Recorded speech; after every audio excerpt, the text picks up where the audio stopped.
जैसा कि संधि विच्छेद बताता है, अध्याय धन आत्मा, आध्यात्म, चैप्टर ऑन आत्मा। आध्यात्म से किताबें भरी हुई हैं,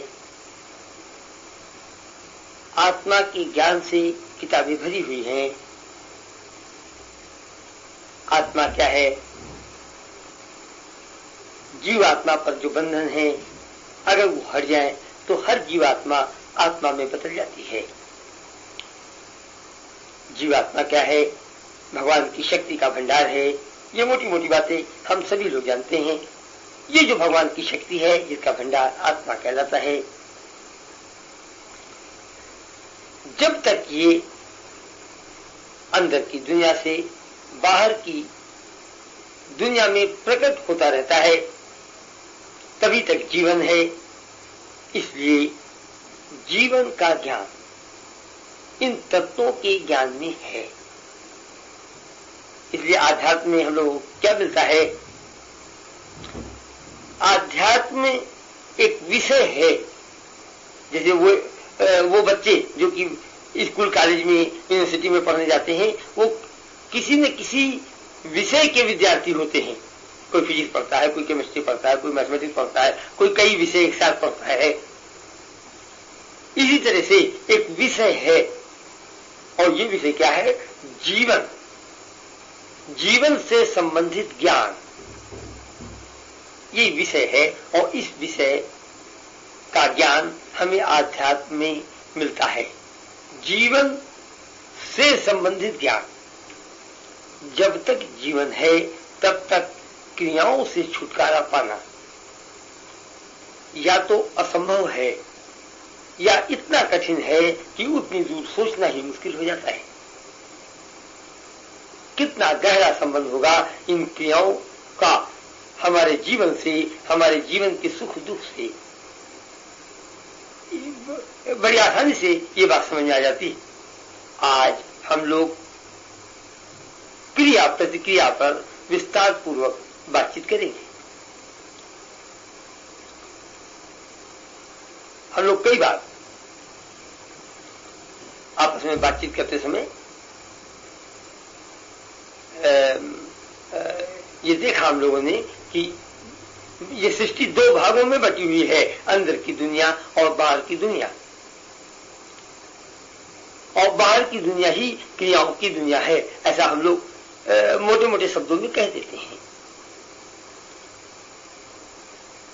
ये जो बाहर की दुनिया है, यहां पर क्रिया प्रतिक्रिया का नियम बहुत ही महत्वपूर्ण है। ऐसा कई बार हम लोगों ने बातचीत किया। अब जरा सा इसको कुछ और बारीकी से देखते हैं। अगर किसी से पूछा जाए कि भाई तुम्हारा मन कहाँ है, तुम्हारा बुद्धि कहाँ है, तो सब यही कहेंगे कि अंदर है। ये कोई नहीं कहेगा बाहर है। तो मन का क्षेत्र अंदर की दुनिया में ही है, बुद्धि का क्षेत्र बाहर की दुनिया में ही है। बुद्धि का क्षेत्र अंदर की दुनिया में ही है। तो मन भी अंदर है, बुद्धि भी अंदर है। तो क्या मन और बुद्धि के क्षेत्र में क्रिया प्रतिक्रिया का नियम नहीं चलता? ये गलत है। ऐसा बात करते समय शिक्षा के क्षेत्र में खास बात क्या है कि स्टेप बाय स्टेप, एक एक सीढ़ी हम लोग आगे चलते हैं। जैसा श्रोता होता है, सुनने वाला होता है, उसी तरह से बोलने वाला बोलता चलता है। तो शुरू में जब हम लोगों ने बातचीत किया तो दो भाग में सृष्टि को बांट दिया। ये जो दो भाग में बांटने की बात है, अंदर बाहर की बात, इसको हम लोगों ने रिलेटिव और एब्सोल्यूट फील्ड भी कहा, बदलने वाली दुनिया और न बदलने वाली दुनिया भी कहा। असली बात क्या है? ये जो बदलने वाली दुनिया है, यही बाहर की दुनिया है। और बदलने वाली दुनिया भी सूक्ष्म स्थूल परतों में बढ़ जाती है। जैसा कि हमने देखा कि बाहर का कण कण सूक्ष्म स्थूल परतों में बढ़ जाता है। चाहे लोहा हो, चाहे चांदी हो, चाहे सोना हो, सभी परमाणुओं में, अणुओं में बिखेरे जा सकते हैं। वहां तक हम लोग एनालिसिस के द्वारा, विश्लेषण द्वारा पहुंच सकते हैं। विश्लेषण के द्वारा परमाणु के स्तर तक पहुंचना, अणुओं के स्तर तक पहुंचना, यही इस बात का प्रमाण है कि कण कण सूक्ष्म स्थूल परतों में बट सकता है। इसी तरह से हमारा जीवन भी सूक्ष्म स्थूल परतों में बढ़ जाता है। जीवन को अनुभव करने वाला मन है। मन ज्ञानेंद्रियों के क्षेत्र में भी विचरण करता है। लेकिन ये जो मन है, ये मन कहाँ है? मन सूक्ष्म पर क्षेत्र में ही है, अंदर की दुनिया में ही है। तो निष्कर्ष क्या निकला? निष्कर्ष ये निकला कि ये दुनिया दो भागों में बटी हुई है। रिलेटिव फील्ड, बदलने वाली दुनिया, एब्सोल्यूट फील्ड, न बदलने वाली दुनिया, वो दुनिया जो कि सारे अनुभव से परे है, वही एब्सोल्यूट फील्ड है। सारी क्रियाओं से परे है, सारे गुणों से परे है, सारे अनुभवों से परे है। ये एब्सोल्यूट फील्ड हुआ, न बदलने वाली दुनिया हुआ। और ये जो बदलने वाली दुनिया है, इसी में मन भी है। मन रिलेटिव फील्ड में है। मन में ये शक्ति है कि वो रिलेटिव फील्ड में और न बदलने वाले क्षेत्र में, दोनों क्षेत्र में विचरण कर ले। लेकिन एक सवाल उठता है, और वो ये कि मन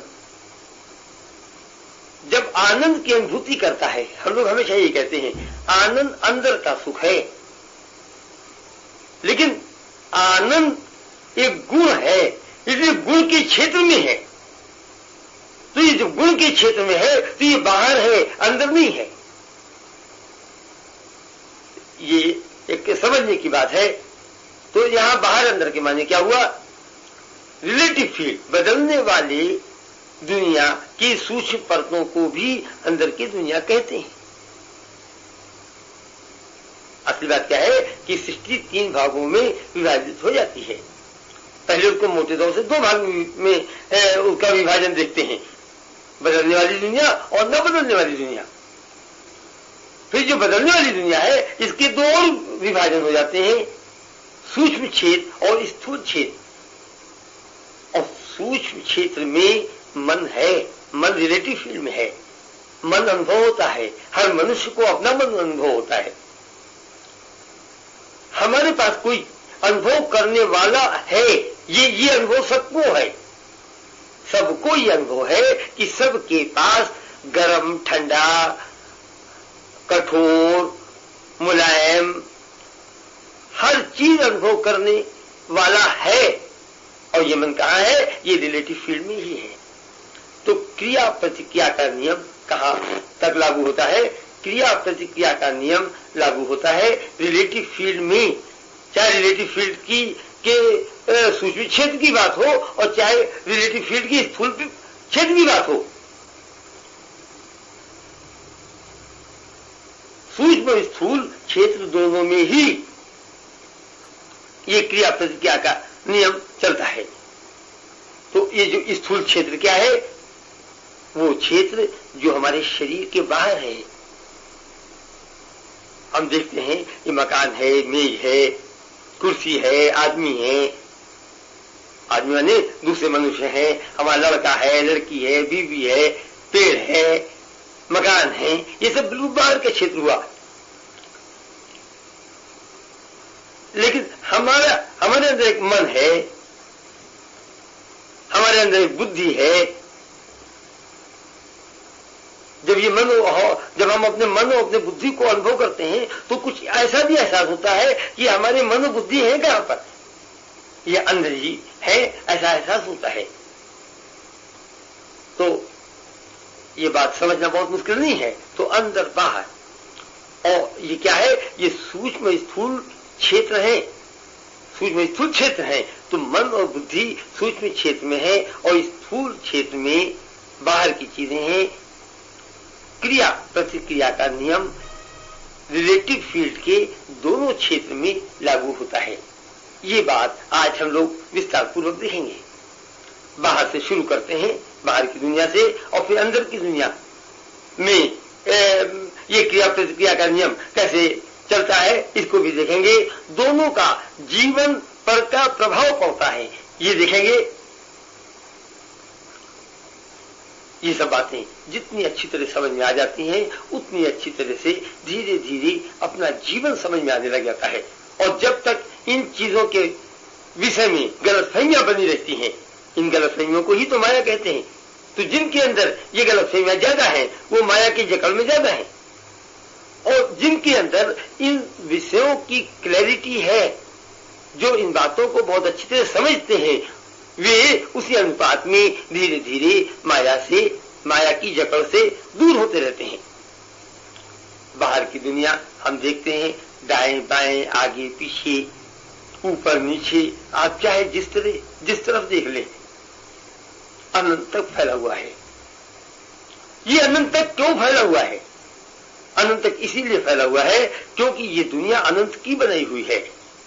ये बात हम लोग कई बार देख चुके हैं। ये बाहर का जगत बनाने वाला, बाहर का जगत हमें देने वाला तो अंदर की शक्ति है, अनंत की शक्ति है।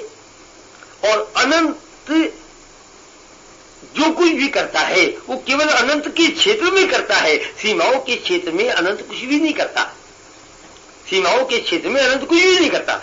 इसलिए बाहर की दुनिया अनंत तक फैली हुई है। मैं बोलता हूं, आप सभी लोग सुन लेते हैं, बड़ी आसानी से सुन लेते हैं। ये संभव कैसे होता है? ये संभव केवल इसलिए होता है क्योंकि मेरे मुख से जो आवाज निकलती है, ये वायुमंडल में एक कंपन, वाइब्रेशंस पैदा करते हैं। ये कंपन आपके कान तक पहुंचते हैं। आपके कान में एक रिसीवर है, सुनने वाला यंत्र है, उसकी मदद से आप हमारी बातें सुन लेते हैं। कान में यंत्र है, हाथ में यंत्र नहीं है, आपके सीने में यंत्र नहीं है, लेकिन कंपन तो चारों तरफ फैलते हैं। ये कैसे कहा जा सकता है? कोई प्रमाण इसका नहीं मिल सकता, क्योंकि जो कंपन है वो केवल मेरे मुख और आपके कान के बीच में है और आपके शरीर के दूसरे भाग में नहीं है, या हमारे चारों तरफ जो वायुमंडल है उसमें कंपन नहीं जाएंगे। ये कभी नहीं कहा जा सकता। तो मैं बताना क्या चाहता हूं, बताना सिर्फ यही है कि बाहर के क्षेत्र में, ज्ञानेंद्रियों के क्षेत्र में ये जो क्रियाएं हर वक्त होती रहती हैं, ये कंपन के रूप में आगे बढ़ती चली जाती हैं। जो बात हमने अभी अपने बोलने का उदाहरण दिया, हम बोलते हैं कंपन पैदा होता है, उससे आप जो कंपन आपके कानों तक पहुंचता है उसके द्वारा आपको पता चल जाता है मैं क्या बोल रहा हूं। लेकिन वो कंपन जो कि कान तक में पहुंच करके आपके शरीर के अन्य भागों से टकराता है, ये टकराव एक क्रिया है और इस टकराव की प्रतिक्रिया निश्चित होती है। जहां पर भी क्रिया है, जहां मोशन है, जहां एक्टिविटी है, वहां रिएक्शन जरूर होगा, वहां प्रतिक्रिया जरूर होगी। ये Newton third law of motion है। इसे आज के युग के वैज्ञानिक भी मानते हैं और आध्यात्म के क्षेत्र के महात्मा भी हमेशा ही इसको मानते रहे हैं।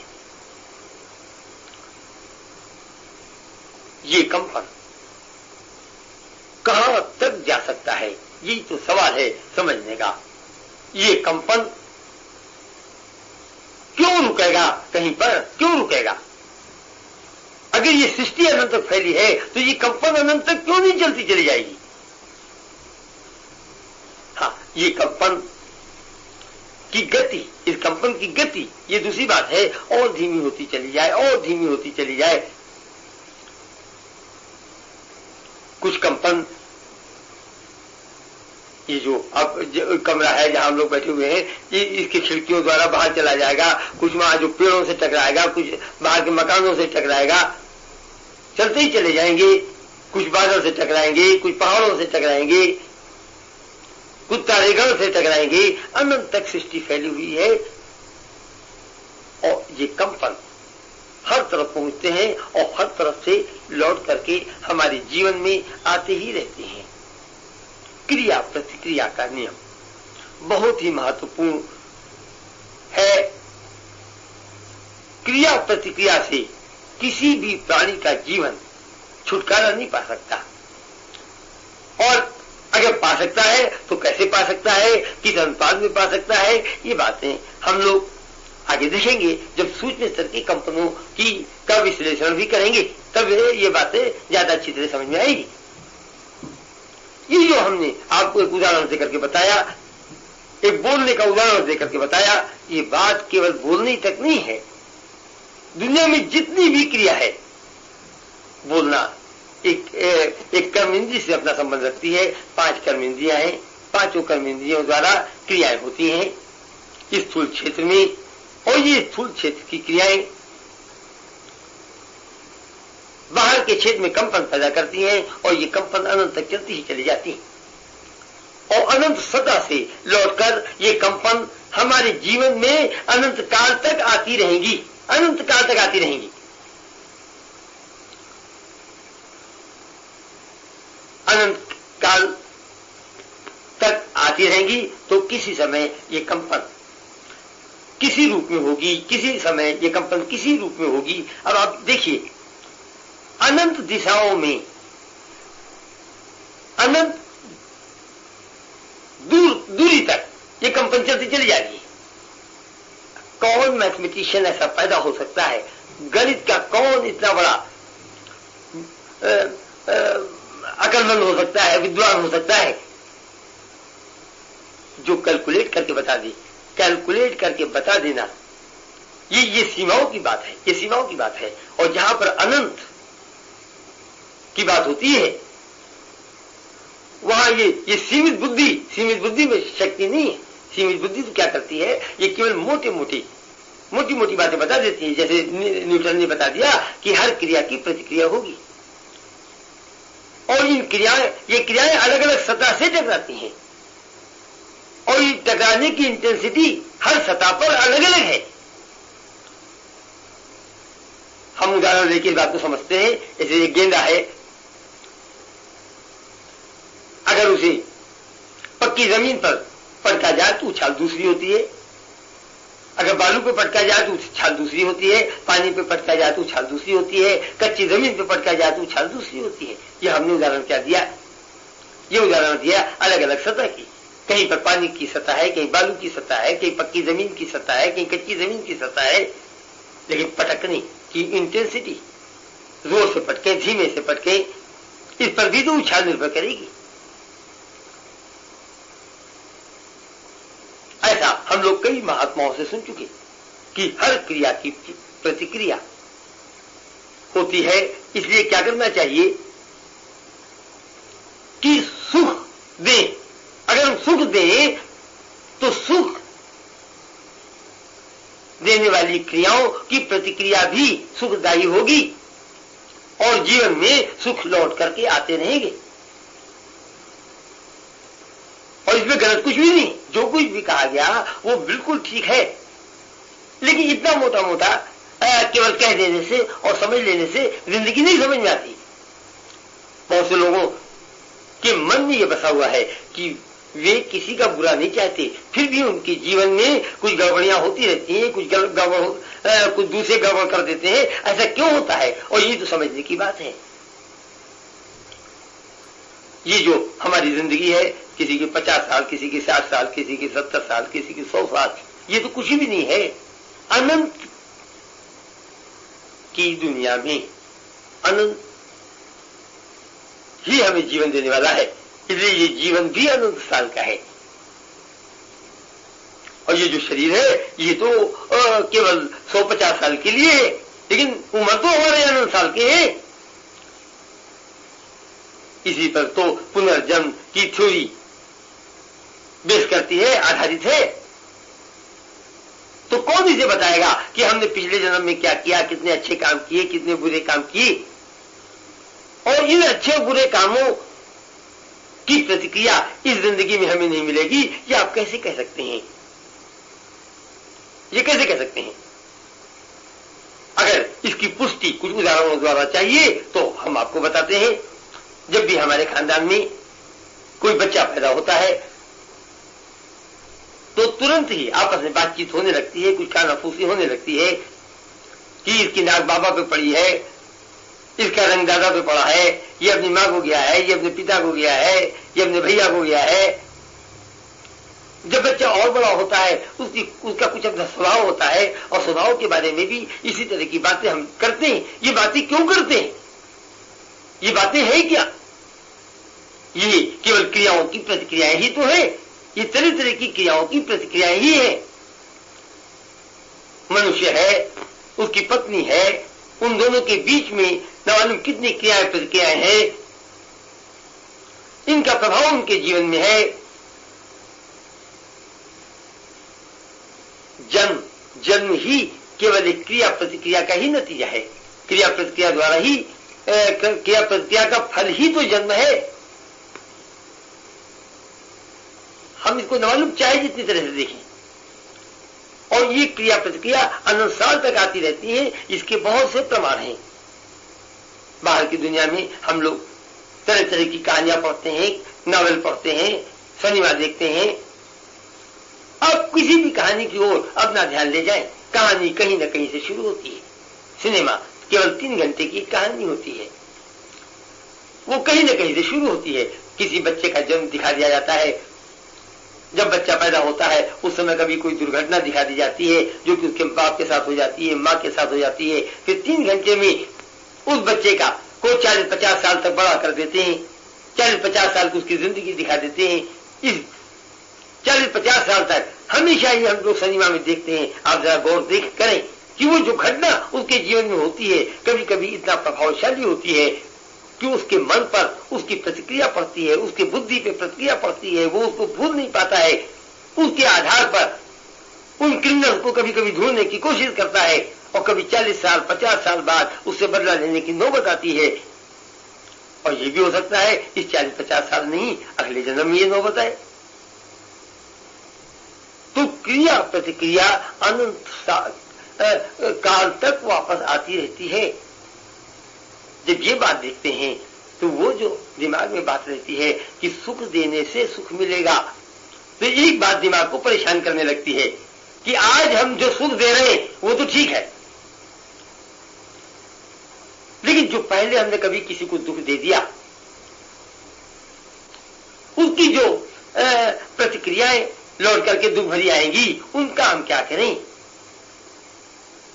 क्या उससे छुटकारा पाने का कोई तरीका है? और अगर उससे छुटकारा पाने का तरीका नहीं है तो इसके माने हमें दुख भोगना ही पड़ेगा।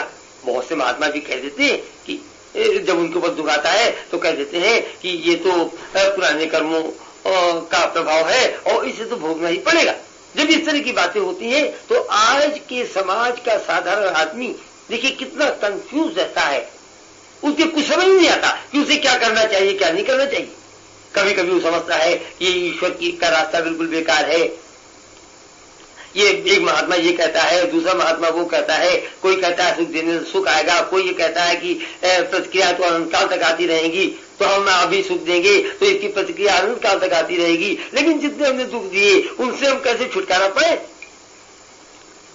इन्हीं सब बातों को अच्छी तरह समझ में आ जाए, इसके लिए जरूरत किस बात की है? जरूरत है आध्यात्म की शिक्षा की। हर स्कूल कॉलेज में बच्चे होते हैं, कोई पढ़ने में बहुत तेज होता है, कोई कमजोर होता है।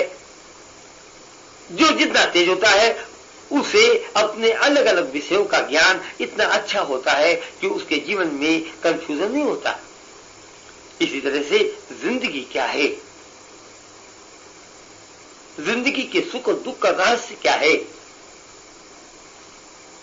एक बात तो हम लोग कितनी आसानी से से देख सकते हैं। ये जो क्रिया प्रतिक्रिया का नियम देखा और ये जो अनंत काल से क्रिया प्रतिक्रियाएं आ रही हैं, तो नतीजा क्या होगा? नतीजा ये होगा कि हमारा जीवन दुख भरी घटनाओं और सुख भरी घटनाओं का मिश्रण बन जाएगा। ये है बौद्धिक स्तर से समझना कितना आसान है। और ये जो बात मैं कह रहा हूं, यही अपने जीवन में देखने को मिलता है। हर आदमी ये देखता है कि उसके वो अपने जीवन के उतार चढ़ाव से छुटकारा नहीं पाता है। कभी उसके जीवन में बड़ी अच्छी अच्छी बातें होने लग जाती हैं और कभी बड़ी बड़ी खराब बातें होने लग जाती हैं। जब भी देखो, कभी चोट लग गई, कभी चोरी हो गया, कभी सामान गायब हो गया, कभी पैसे की कमी हो गई, और इसके विपरीत भी होता है। कभी लॉटरी आ गई, कभी अच्छी नौकरी मिल गई, कभी बड़े अच्छे नंबर आ गए। वही विद्यार्थी कभी बड़े अच्छे नंबर आ जाते हैं, कभी बड़े खराब नंबर आ जाते हैं। एक विद्यार्थी ये सोच कर इम्तिहान में बैठता है, पढ़ने ही इसीलिए जाता है, मेहनत भी इसीलिए करता है, जितने अच्छे नंबर आएंगे उतनी अच्छी नौकरी मिल जाएगी, उतना अच्छा जीवन हो जाएगा। लेकिन समाज के अलग अलग लोगों को देखे तो ये बात हमेशा ठीक नहीं उतरती। होता क्या है, न मालूम कितने केस में ये देखा जाता है कि जिनके नंबर ज्यादा खराब थे, जो पढ़ने में बड़े कमजोर थे, वो अपने आर्थिक पहलू में तो शायद उनसे कहीं आगे निकल जाते हैं जो पढ़ने लिखने में बहुत तेज होते हैं। हमेशा ऐसा ही होता है, ये मैं नहीं कहता। इसके विपरीत भी होता है, ऐसा भी होता है। तो मैं क्या कहना चाहता हूं, मैं क्या कहना चाहता हूं, वो तो सिर्फ इतनी बात है कि जीवन ठीक से समझ नहीं आता है, ठीक से समझ नहीं आता है। और इसको समझने की बात है। पहली बात जो समझने की है वो ये, हम लोग देखते हैं, अनुभव करते हैं कि हमारा जीवन सुख और दुख का मिश्रण है। और इसका कारण ये है, इसका कारण ये है कि मनुष्य क्रियाओं से पूर्ण रूप से या तो छुटकारा पा ही नहीं सकता, या छुटकारा पा ही नहीं सकता। और अगर पा भी सकता है तो ऐसे ही कहीं 1000 और करोड़ में 1 की बात है। और जब तक छुटकारा नहीं पाता उस समय तक क्या है, वो क्रियाओं और प्रतिक्रियाओं से बना हुआ है। ये क्रिया प्रतिक्रिया का बंधन मन पर, ये जीवात्मा पर बंधन है, ये जीवात्मा पर बंधन है। तो ईश्वर के ध्यान द्वारा हम लोग बात करते समय कई बार देखा, ईश्वर का ध्यान क्या करता है, मन को बंधन मुक्ति देता है। अब समझेंगे तो हम लोग बाद में, लेकिन केवल ये वाक्य कि ईश्वर के ध्यान द्वारा मन कर्म मुक्ति की ओर बढ़ता है, इसके माने तो कम से कम अच्छी तरह समझ में आ जाना चाहिए। तो इसके माने क्या है, वो जो अनंत काल से और हम क्रियाएं करते चले आए हैं और इनकी प्रतिक्रियाएं जो अनंत काल तक हमारे जीवन में आनी है, इनके बंधनों से मुक्त हो जाना, ये कर्म मुक्ति है। और ये शक्ति ईश्वर के ध्यान में है। और ईश्वर के ध्यान द्वारा हम क्या करते हैं, जब इन कर्म बंधनों से मुक्त हो जाएंगे तो जीवन ठीक क्यों नहीं हो जाएगा। अब देखिए कितना आसान है, मोटी मोटी बात, बारीकी तो से हम इसको समझेंगे, देखेंगे, बातचीत करेंगे, विस्तार से बात करेंगे। लेकिन मोटी बात क्या है, ये क्रियाओं प्रतिक्रियाओं का मन पर बंधन, यही कर्म बंधन है। और इन क्रियाओं प्रतिक्रियाओं के बंधन से मुक्त हो जाना, यही बंधन मुक्त होने की बात है। और यही ईश्वर के रास्ते का भी होता है। अब हम लोग देखते हैं कि ध्यान के समय क्या होता है। ध्यान यहां सभी लोग जानते हैं, ध्यान कैसे करना है, ध्यान कैसे किया जाता है। काफी दिनों से बातचीत चल रही है। तो ध्यान के समय मन रिलेटिव फील्ड को छोड़ करके, अनुभव के क्षेत्र को छोड़ करके स्लिप कर जाता है एब्सोल्यूट फील्ड में, आत्मा के क्षेत्र में, भगवान की शक्ति के समुद्र के क्षेत्र में। और वहां से भगवान की शक्ति को लेकर के बाहर की दुनिया में आता है। और उसके बाद अपनी क्रियाओं के क्षेत्र में आ जाता है। अब दो तरह के लोग हैं, एक तो ध्यान करते हैं और दूसरे ध्यान नहीं करते हैं। इन दोनों में अंतर क्या है, दोनों में अंतर क्या है। अंदर की दुनिया की बनावट हम पहले भी बता चुके हैं। सबके अंदर एक जीवात्मा विराजमान है। ये जीवात्मा सूरज की तरह है, जीवात्मा भगवान की शक्ति का भंडार है, और ये जो भगवान की शक्ति है ये सूरज की रोशनी की तरह है। ये भगवान की शक्ति हमारे जन्म जन्मांतर के संस्कारों से छन करके हमारे रिलेटिव फील्ड में आती है, हमारे मन को मिलती है। हमारे मन की शक्ति भगवान की शक्ति है। ये हम लोग पहले भी भगवान की शक्ति को समझते समय देखा था कि भगवान की शक्ति क्या है। मन की शक्ति ही भगवान की शक्ति है। और ये मन की शक्ति भगवान को कैसे मिलती है? क्रियाओं के समय, ध्यान के समय मन अंदर की दुनिया में चला जाता है, शक्ति के क्षेत्र में चला जाता है और शक्ति को लेकर के आता है। और क्रियाओं के समय ये शक्ति हमारे संस्कारों से छन करके मन को मिलती रहती है। संस्कार बादल की तरह होते हैं, भगवान की शक्ति प्रकाश की तरह है, जीवात्मा सूरज की तरह है। और ऐसा ही हमारे बाहर की दुनिया में होता है। बाहर इतना बड़ा सूरज चमक रहा है, इस सूरज से धूप रोशनी इस जमीन तक आती है, हमेशा बादलों से छन करके आती है। और जिस वक्त काले काले बादल, खूब घने बादल बाहर की दुनिया में छा जाते हैं, उस समय 12 बजे दिन में भी अंधेरा हो जाता है। 12 बजे दिन में भी अंधेरा हो जाता है। तो मन को शक्ति कितनी मिलती है?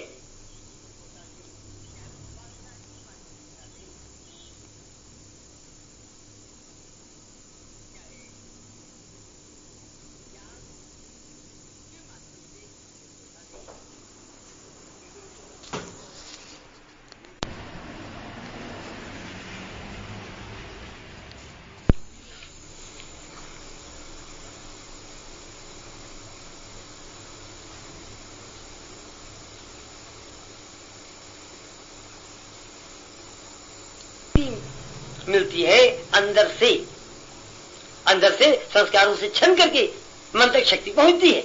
और संस्कारों के आधार पर यह शक्ति मिलती है। जिसके संस्कार ज्यादा घने हैं उसके मन को शक्ति ज्यादा कम मिलती है। जिसके अंदर संस्कार ज्यादा घने हैं उसके मन को शक्ति कम मिलती है। और जिसके संस्कारों का घनापन कुछ कम है उसके मन को शक्ति ज्यादा मिलती है। अब आप ये देखें, बाहर जो सूरज चमक रहा है, इससे जो धूप आ रही है, ये धूप कहां जाती है? धूप पृथ्वी पर जाती है। ये पृथ्वी अनंत शहरों में बटी हुई है, अनंत शहरों में बटी हुई है। और हर शहर में बादल की अवस्था हर क्षण एक नहीं होती। अगर आज दिल्ली में खूब बादल घने छाए हुए हैं, इसके माने ये नहीं है कि इलाहाबाद में भी है, लखनऊ में भी है, कानपुर में भी है, शिमला में भी है और लंदन में भी है, अमेरिका में भी है। ऐसा बिल्कुल गलत है, ऐसा कभी नहीं होता। बिल्कुल इसी तरीके से हर मनुष्य का अपना एक जीवन होता है और ये जीवन अनंत पहलुओं में बटा हुआ है। हमारी इस बात को जरा गौर से सुनिए। पृथ्वी अनंत शहरों में बटी हुई है, जीवन अनंत पहलुओं में बटा हुआ है। पृथ्वी के अलग अलग शहरों में बादल की अवस्था हमेशा अलग अलग होती है। इसी तरह से जीवन के अलग अलग पहलुओं में वो जो संस्कार हैं जो कि बादल रूपी हैं, इन संस्कारों की अवस्था भी अलग अलग होती है। इसीलिए एक ही मनुष्य के किसी एक पहलू में भगवान की शक्ति ज्यादा आ जाती है और दूसरे पहलू में कम आ जाती है। नतीजा क्या होता है? किसी एक पहलू में वो बड़ा सुखी है लेकिन दूसरे पहलू में दुखी है। एक मजदूर है, वो स्वास्थ्य के पहलू में बड़ा सुखी है, पत्थर पर भी सोने में, पत्थर पर जब सोता है तो भी बड़ी गहरी नींद आ जाती है। दूसरी जगह अमेरिका में, इंग्लैंड में, जो कि बड़ा समृद्धशाली कहा जाता है, रुपए पैसे के क्षेत्र में तो बहुत ही आगे है, हर आदमी के पास मोटर है, मकान है, टेलीफोन है, लेकिन ये कहते हैं कि बिना नींद के गोली की नींद नहीं आती। तो क्या है कि आर्थिक पहलू में उनके पास सब कुछ है, लेकिन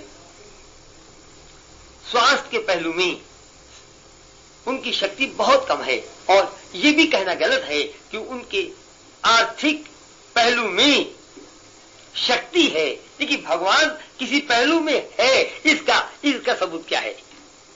इसका सबूत क्या है? किसी के पास पैसा ज्यादा है सिर्फ इसलिए क्योंकि भगवान की शक्ति पैसे के पहलू में ज्यादा है, ये एकदम गलत बात है। हम लोग कई बार बातचीत करते समय इस बात को देख चुके हैं कि भगवान प्रकट हो रहा है ज्यादा, इसका प्रमाण क्या है? बाहर की दुनिया क्रियाओं की दुनिया है, अलग अलग पहलुओं में जो क्रियाएं हो रही, इन क्रियाओं में दो शक्तियां हैं, ये हम लोगों ने देखा था। एक शक्ति है दुख देने की शक्ति और दूसरी शक्ति है सुख देने की शक्ति। जब भगवान प्रकट होता है तो दुख देने की शक्ति को छीन लेता है, बिल्कुल इसी तरीके से जैसे कि पेड़ में दो ताकत है, या तो पेड़ सूख जाए या पेड़ हरा भरा हो जाए। लेकिन पेड़ कौन सूखता है? केवल वो सूखता है जिस पेड़ की जड़ों को जमीन खाद पानी से रस नहीं मिलता। इसी तरह से हमारे बाहर के अलग अलग पहलुओं की क्रियाएं, मान धन के पहलू की क्रिया, धन ज्यादा है या कम है इससे निर्भर नहीं करता। धन में दो शक्ति है, यही धन किसी को दुख दे देता है। कोई बहुत धनी है, उसके यहां जब इनकम टैक्स के सेल टैक्स के छापे पड़ते हैं, चोरियां होती हैं, रास्ते चलते लोग पिस्तौल दिखा करके उनके पैसे लूट लेते हैं, तो उन्हें सिवाय दुख के और कुछ नहीं मिलता, और इस दुख का कारण केवल उनका पैसा होता है। न मालूम कितने पिता ऐसे मिलेंगे कि पिता का पैसा पिता और उनके बेटे के बीच में आ जाता है। ऐसा किस्से कहानियों सनियों में तो हम लोग हमेशा ही देखते रहते हैं और अनुभव करते रहते हैं। तो है क्या कि किसी के पैसे में जो दुख की शक्ति है वो छिन जाए। अगर ऐसा हो रहा है तो उसके पैसे के क्षेत्र में भगवान ज्यादा प्रकट हो रहा है। तो अलग अलग पहलुओं में संस्कारों की अवस्था अलग अलग होती है, और जिस पहलू में संस्कार की जैसी अवस्था होती है उतना सुख हमको मिल जाता है, उतना सुख हमको मिल जाता है। तो सुख का आधार क्या है? सुख का आधार तो केवल ये है कि कितनी शक्ति बाहर की दुनिया में प्रकट हो जाती है। ये जो शक्ति प्रकट होने वाली बात है, इसमें दो बातें हैं। एक तो ये कि हम कुछ करें या न करें, अपने आप कुछ शक्ति प्रकट होती है, कम होती है या ज्यादा होती है। एक बात तो ये है, और दूसरी बात क्या है? हर प्राणी, खासतौर से आप यूं कहिए, प्राणी तो कहना ठीक नहीं है, हर मनुष्य कहें ये ज्यादा अच्छा रहेगा। ये जो मनुष्य है उसके बाद एक खास चीज है, और वो है स्वतंत्र इच्छा। ये स्वतंत्र इच्छा केवल मनुष्य के पास है और जानवरों के पास नहीं है, ये फिर गलत है। स्वतंत्र इच्छा दोनों के पास है। देखिए मैं क्या बताना चाह रहा हूं, थोड़ा गड़बड़ हो रहा है। खास बात यह है कि जो मनुष्य है वो अपने स्वतंत्र इच्छा के आधार पर अगर चाहे तो भगवान की शक्ति भी प्रकट कर सकता है, जितना चाहे उतना प्रकट कर सकता है, और ये ताकत जानवरों में नहीं है। देखिए हम इसको ज्यादा अच्छी तरह समझते हैं, समझने की कोशिश करते हैं।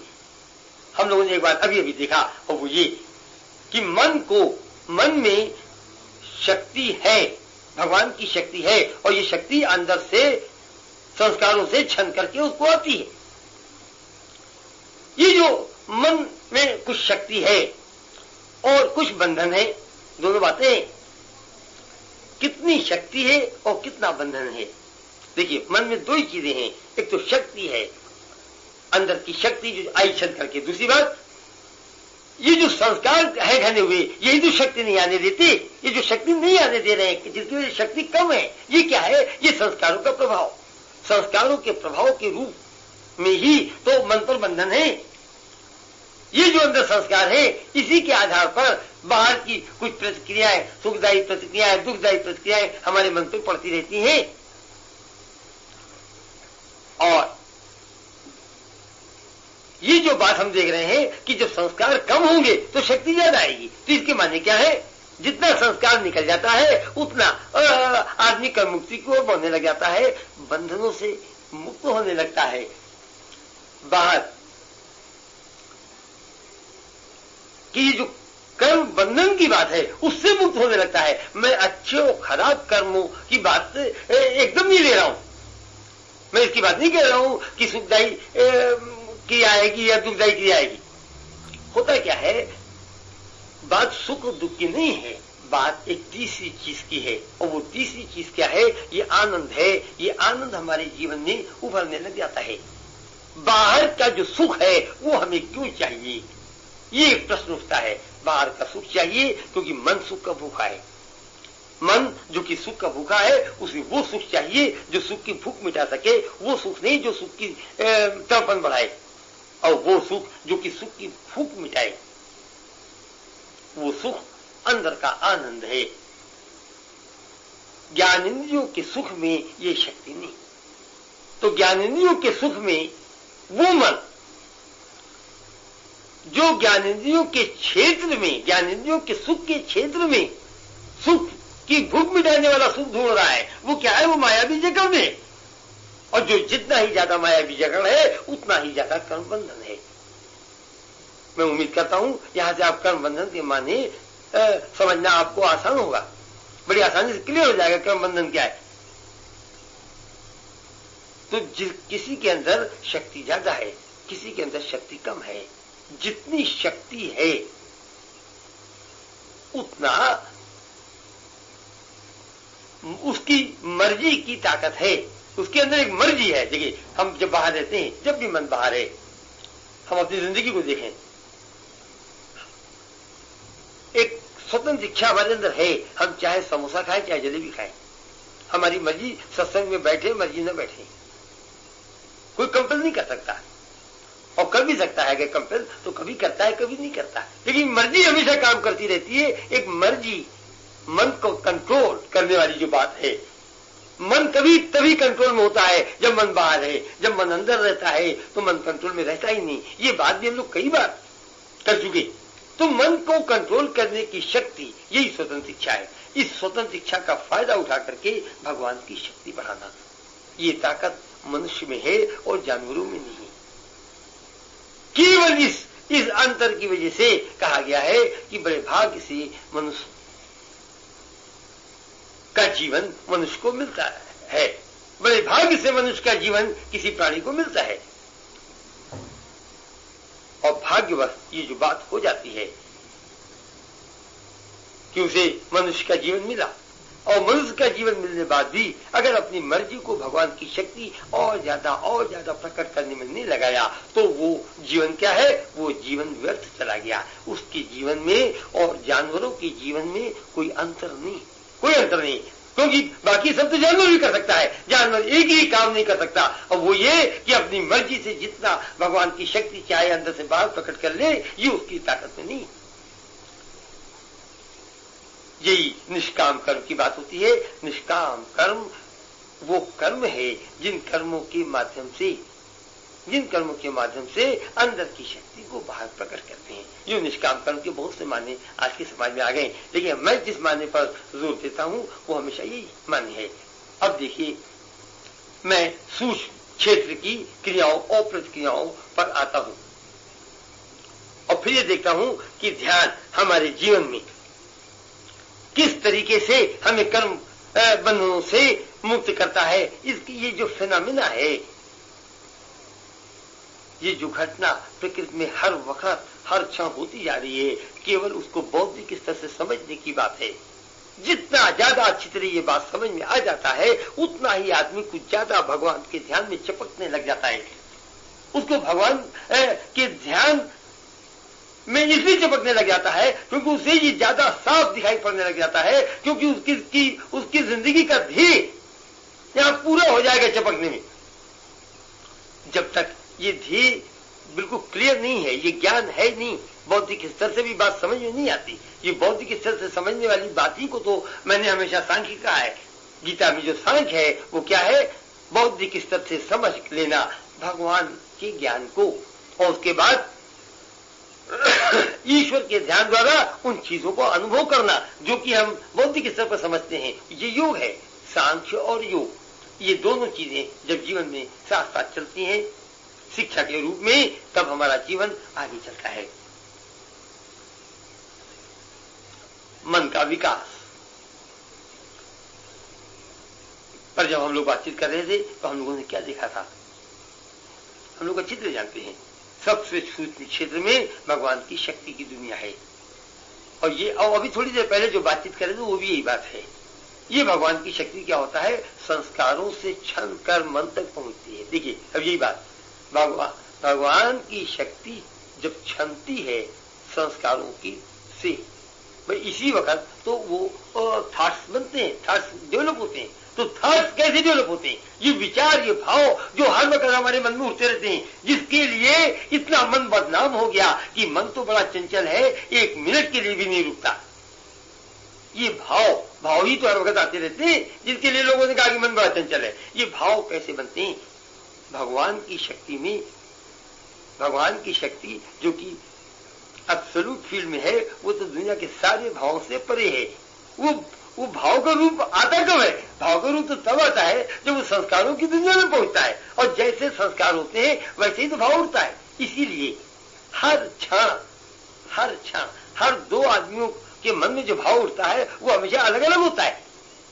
ऐसा नहीं होता कि इस समय हमारे मन में जो बात आए वही आपके मन में भी आए हो, यही इनके मन में भी आए, वही इनके मन में भी आए। तो भाव कहां से पैदा हुआ? भाव तब पैदा होता है जब भगवान की शक्ति संस्कारों की दुनिया में प्रवेश करती है। ये भाव महसूस कौन करता है? ये भाव अनुभव करने वाला मन है। मन भाव को अनुभव करता है।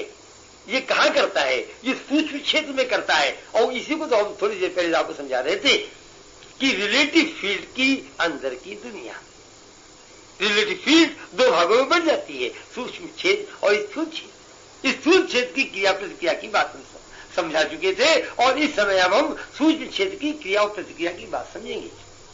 जिस समय ये भाव हमारे मन में प्रवेश करेंगी उस समय तो मन की कोई न कोई अवस्था होगी। ये समझना कौन सी मुश्किल बात है?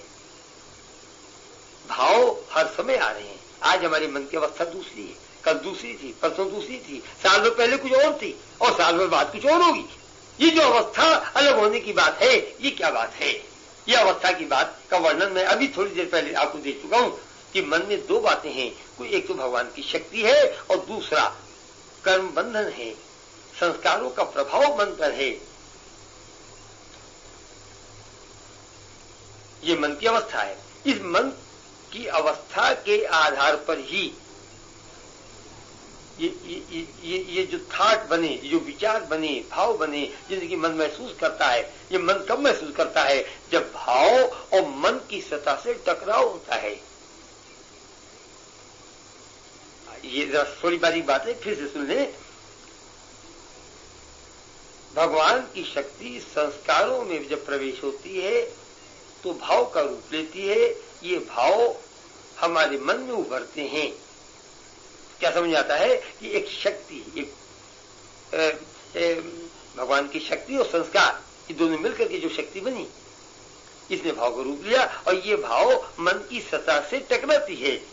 और मन की सतह की अवस्था कुछ न कुछ होगी, जैसा भी हमने बताया।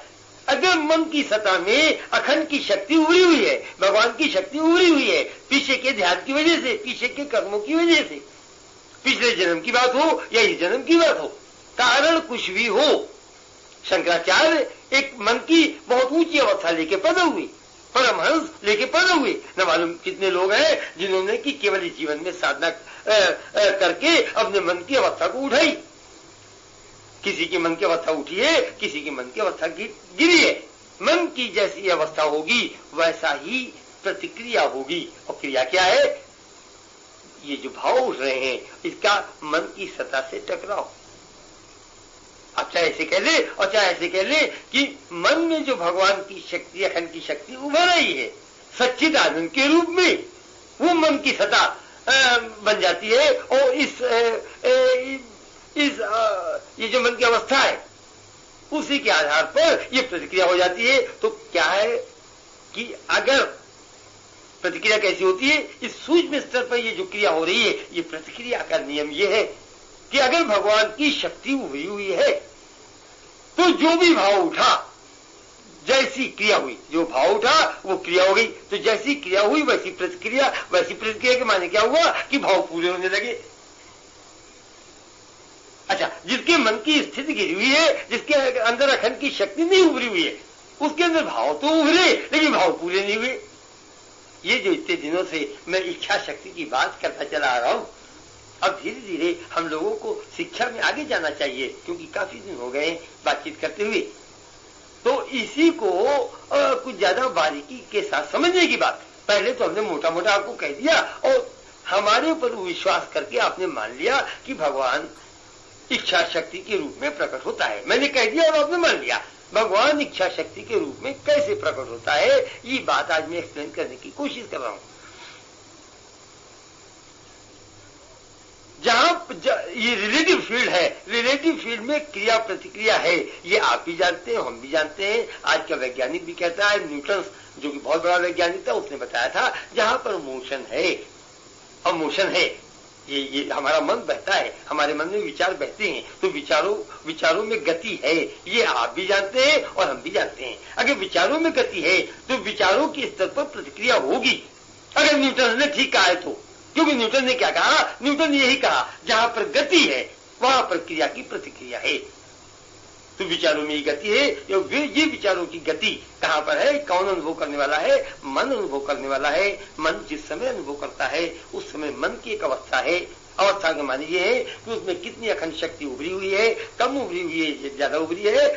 अगर ज्यादा शक्ति उभरी हुई है, जितनी शक्ति उभरी हुई है उसी अनुपात में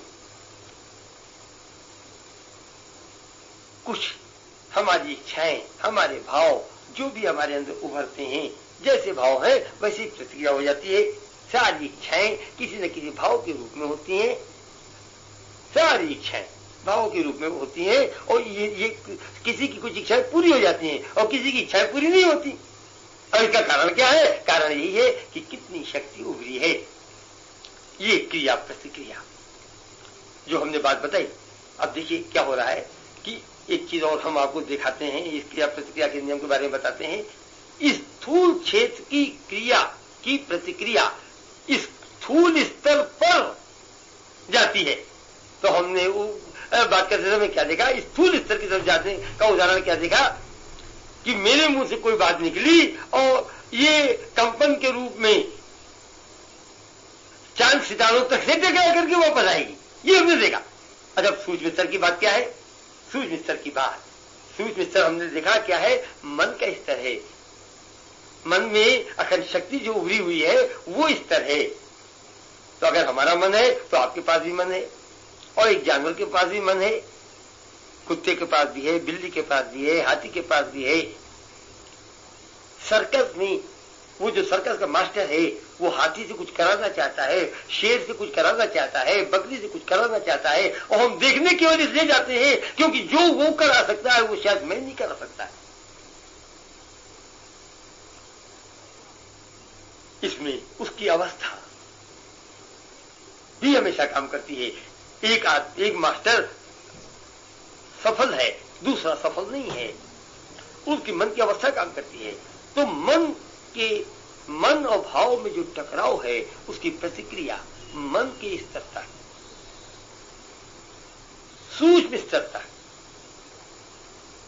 ये जो बात है यही हमारे टेलीपैथी को एक्सप्लेन करती है। अब टेलीपैथी में क्या है कि जिसके मन में भाव उठा है उसके मन में भी अखंड शक्ति बहुत उभरी हुई हो, जिसके लिए भाव उभर रहा है, अगर उसके अंदर भी भगवान की शक्ति बहुत उभरी है तो उसको तुरंत मालूम हो जाता है। रामचंद्र जी के अंदर बात उठी, मन में कोई बात उठी और शायद सीता जी को मालूम हो गई, सीता जी के मन में उठी, रामचंद्र जी को शायद मालूम हो गई।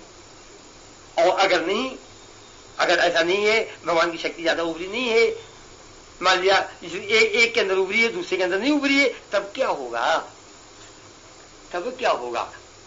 ये जो क्रिया प्रतिक्रिया है वो तो सूक्ष्म स्तर पर होगा ही होगा। और उस समय ये भगवान की शक्ति एक नहीं 50 बार हम लोग बातचीत कर चुके हैं, आज जरा बारीकी से देख रहे हैं और कोई बात नहीं है। ये शक्ति लीला खेलेगी। हम चाहते हैं कि किसी के मन में कुछ ऐसी बात आ जाए, उसके मन में वो बात आ जाती, उसके समझ में नहीं आता है कि हमारे चाहने से हुई, वो कभी नहीं समझ सकता क्योंकि उसके अंदर उतनी अखंड शक्ति नहीं उभरी हुई। लेकिन उसका मन मुड़ तो सकता ही है, अब देखिए, अभी जो बात हमने कही, अब हम इसको किसी वाक्य में बांधने की, शब्दों में बांधने की कोशिश करते हैं। भगवान की शक्ति उभारने वाला वो आदमी जो अपने मन में अखंड शक्ति उभारता ही चला जा रहा है, उभारता ही चला जा रहा है, उसमें शक्ति क्या पैदा हो जाती है? उसमें शक्ति ये पैदा हो जाती है कि मन माने चेतना पर मन माना प्रभाव धीरे धीरे डालने की शक्ति पैदा कर लेना। मन माना चेतना पर, और वो चेतना चाहे पक्षी हो, चाहे पशु हो, चाहे मनुष्य हो, चाहे रिलेशन हो, चाहे लड़का और बाप हो, चाहे माँ बेटा हो, चाहे गुरु हो, चेला हो, और दुनिया में हर तरह के लोग हैं। कोई गुरु है अपने किसी चेला को बहुत ज्यादा चाहता है, कोई गुरु है जो किसी दूसरे चेले से बड़ा नफरत करने लग जाता है, उसका मन उससे नहीं मेल नहीं खाता है, हार्मोनाइजेशन नहीं होता है। हार्मोनाइजेशन की ताकत भगवान के ध्यान द्वारा पढ़ने लग जाती है। और अब देखिए, पढ़ने के माने क्या है? इसके माने ये नहीं है कि एक भी आदमी ऐसा नहीं है जिससे वो हार्मोनाइज नहीं होता। वो लोग जिनके साथ ये हार्मोनाइजेशन हो रहा है, ऐसे लोगों का बढ़ना, अगर कल 10 थे तो आज 20 हैं, और कल 40 हैं, और 50 हैं, और 100 हैं, और 200 हैं, और 500 हैं, और 1000 हैं, उन चेतनाओं का नंबर बढ़ना जिनकी चेतना पर मनमाना प्रभाव डाल सके, ये सूक्ष्म स्तर की प्रतिक्रियाओं का ही नतीजा है। प्रतिक्रियाएं, क्रिया प्रतिक्रिया का नियम कहां पर है? क्रिया प्रतिक्रिया का नियम रिलेटिव फील्ड में है। अब देखिए, ये अंदर और बाहर को इतनी बारीकी से हम लोगों ने पहले कभी नहीं देखा, और पहले इस तरीके से मैं बोला भी नहीं। तो ये जो रिलेटिव फील्ड है उसमें भी अंदर बाहर है, पहले मोटे तौर से कह दिया था। तो जिस समय जो बात बताते हैं उस हमारा मतलब तो केवल ये है कि जो ज्ञान की बात हम आप लोगों को बताने की कोशिश करते हैं, आप उसको अच्छी तरह समझ लें, उसको अच्छी तरह समझ लें। तो ये सूक्ष्म स्तर की क्रिया प्रतिक्रिया कितनी लाभदायक है।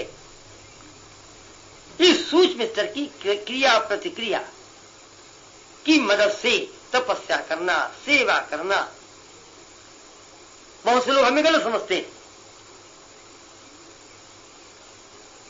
कुछ लोगों का ऐसा ख्याल है कि मेरा जोर ध्यान पर ज्यादा है, मैं केवल सुमिरन की बात करता हूं। बहुत से लोग ध्यान को सुमिरन कहते हैं, और जो लोग ध्यान को सुमिरन समझते हैं वो कहते हैं कि हमारा जोर केवल सुमिरन पर है और सेवा पर नहीं है।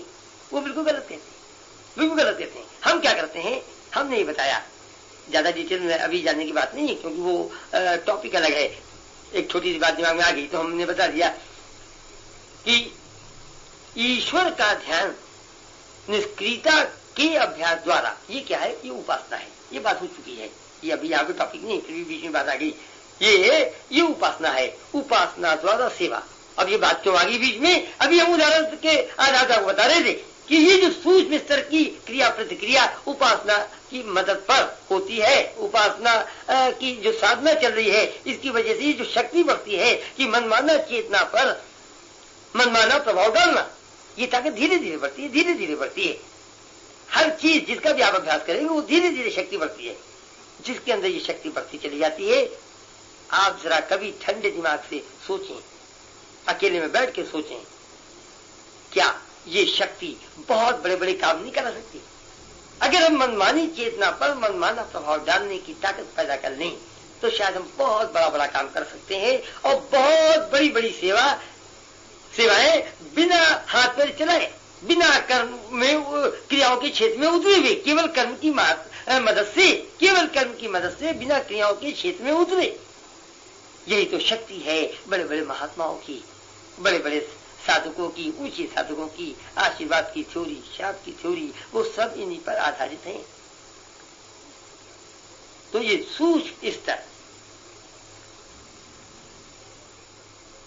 की साधना, उपासना की साधना, निष्क्रियता की साधना द्वारा संभव हो जाता है।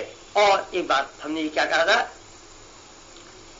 उपासना द्वारा तपस्या, उपासना द्वारा सेवा, उपासना द्वारा सुमिरन, ज्ञान द्वारा सेवा, ज्ञान द्वारा सुमिरन, ज्ञान द्वारा भजन। तो दुनिया की सारी साधनाएं 3 तरीके से करते हैं। कभी स्थूल क्रियाओं की मदद से करते हैं, कभी निष्क्रियता की मदद से करते हैं और कभी अंदर के आनंद की मदद से करते हैं।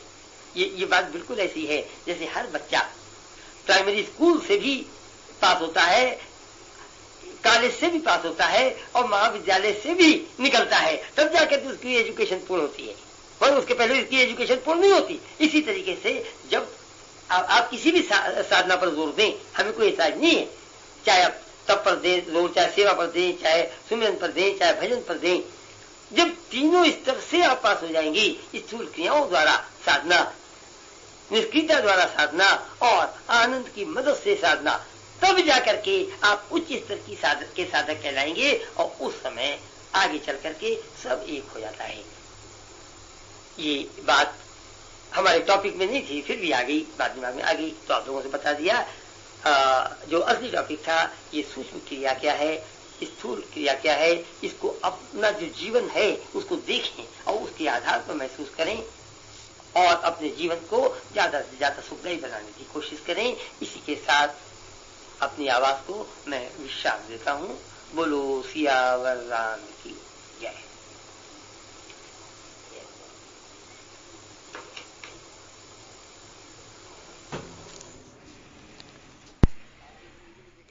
राष्ट्रपति उपराष्ट्रपति, तो राष्ट्रपति के समीप जो है वही उपराष्ट्रपति हुआ, तो उप माने समीप, आसन माने